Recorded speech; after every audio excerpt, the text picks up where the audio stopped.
bagaimana bisa menjalankan Islam secara kafah dan istiqomah. Quran surat Al-Baqarah ayat 208. Mari diingat kembali Ustaz. Surat Al-Baqarah ayat 208. Ya ayyuhalladzina amanu dkhulu fis-silmi kaffah wa la tattabi'u khutuwatis syaitan innahu lakum aduwwum mubin.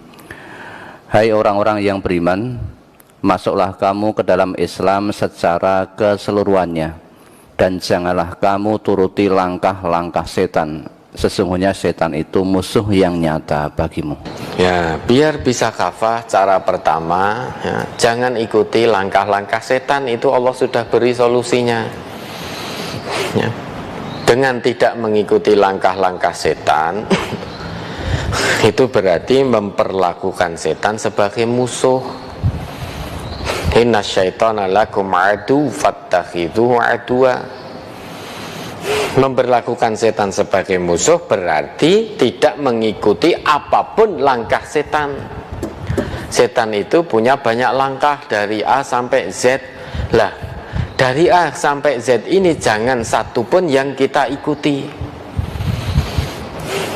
Kalau kita mengikuti satu saja langkah setan, maka akan meremen, sehingga kita akan mengikuti langkah-langkah setan yang lain. Maka setan itu selalu memberikan bisikan yang buruk. Dan insya Allah setiap dari diri kita pernah merasakan itu. Bahkan mungkin sampai detik ini dalam hati kita merasa ada bisikan yang buruk. Mau beramal soleh hari ini ada bisikan setan. Mungkin tadi kita mau sholat duha, setan yang bisiki, wah duhane masih sampai nanti. Jam 8 kita mau berdiri sholat duha, wah nanti saja jam 9, wah nanti saja jam 10. Terus mundur seperti itu sehingga hilang waktu duha habis. Nah, nanti mungkin setelah sholat duhur kita mau sholat rawatib, setan juga bisiki, yang penting kan hanya wajibnya. Rawatib itu kan hanya sunnah. Nah, sunnah itu kamu kerjakan dapat pahala, tidak kamu kerjakan tidak dosa. Wes yang penting wajibnya kok rasa nganggo rawatib, tidak usah pakai rawatib. Mau sedekah, bisikan setan. Nah kok sedekahnya banyak sekali, dikurangi wae. Anakmu butuh makan, anakmu butuh biaya sekolah, kamu istrimu butuh ini butuh itu, sehingga tiba-tiba merasa iman.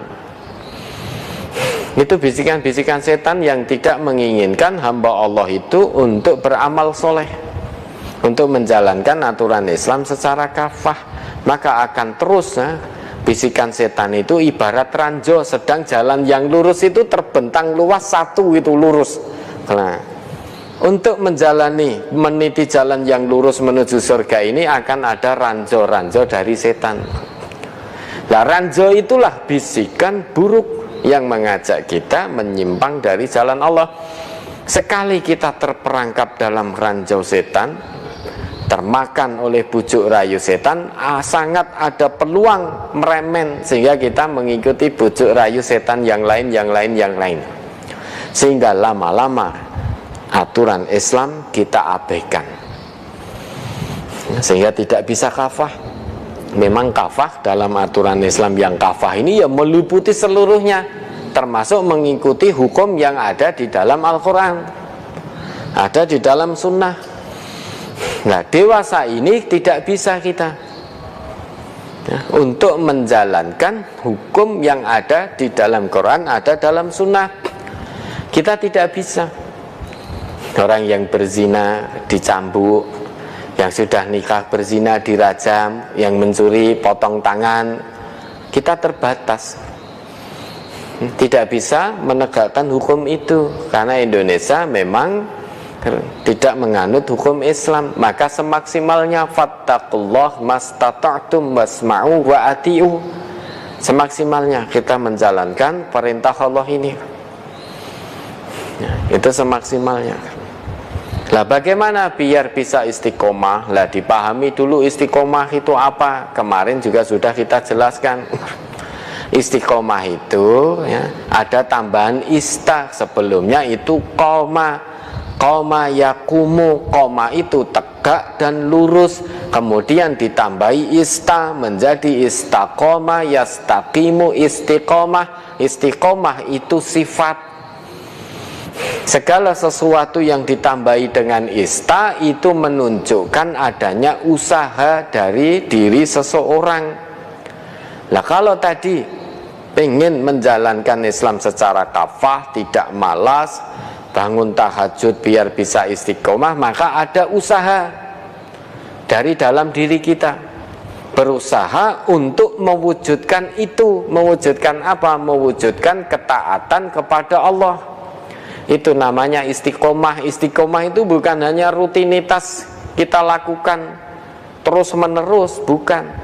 Di samping memang kita lakukan secara kontinu, maka akan ada usaha yang kuat. Kalau tidak ada usaha, baru niat tok, tidak dilakoni ya tidak pernah terjadi. Niat pengen tahajud setiap malam, tetapi alarm berbunyi dimatikan, masih ada alarm berikutnya. Pasang alarm jam 2, berbunyi dimatikan, oh masih ada alarm setengah 3. Alarm setengah 3 berbunyi dimatikan, masih ada alarm jam 3 kurang seperempat. Alarm 3 kurang seperempat berbunyi dimatikan, masih ada alarm jam 3.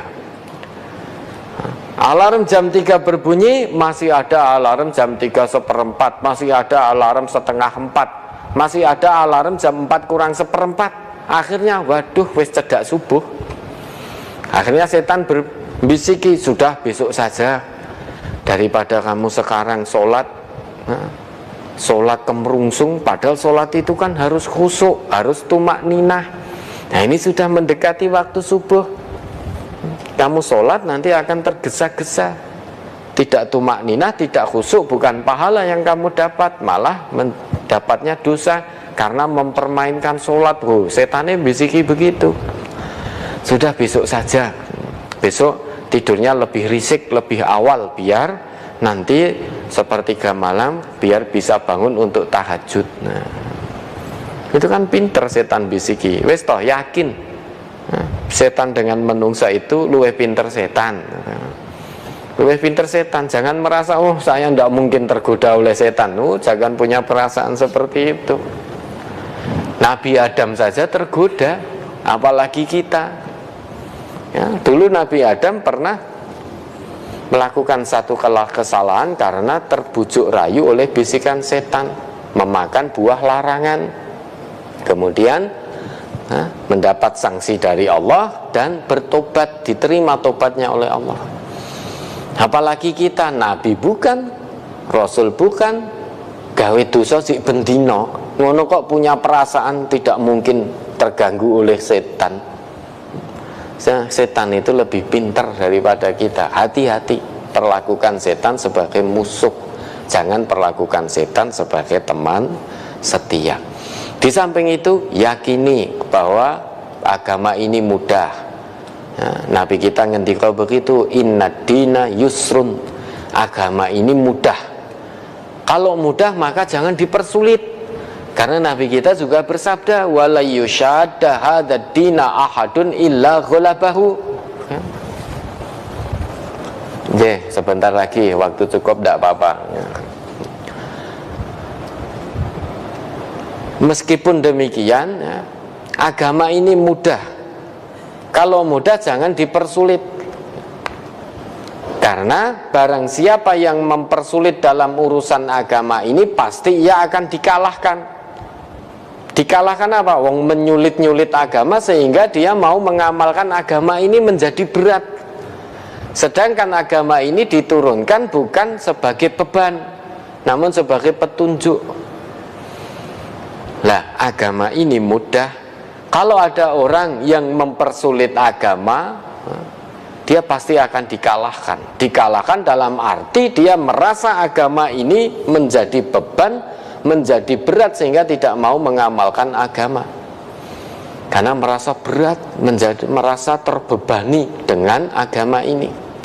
Harus sholat, harus zakat, harus puasa, harus ngomong yang baik, harus berbuat yang baik. Kalau itu semuanya merasa dia menjadikan bebannya, maka tentu dia tidak akan dengan senang hati melakukannya. Maka perintah Nabi, fasaddidu, berlaku luruslah dalam agama. Wa qaribu, berlaku wajarlah dalam beribadah kepada Allah. Wis rasah ditambah, rasah dikurang.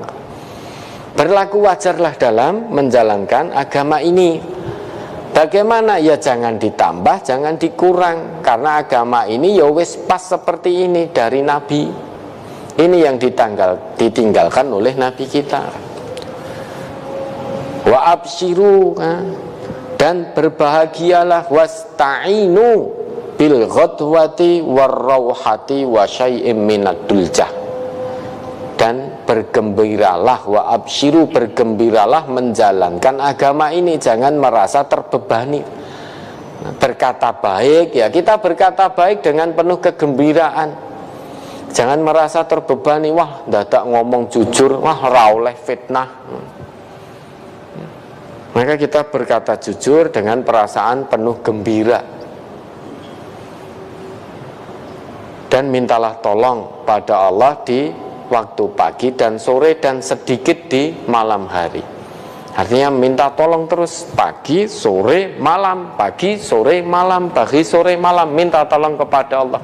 Insya Allah dengan begitu akan bisa istiqomah di jalan Allah ini. Kita menjalankan agama terasa ringan, tidak terasa berat, tidak terasa terbebani.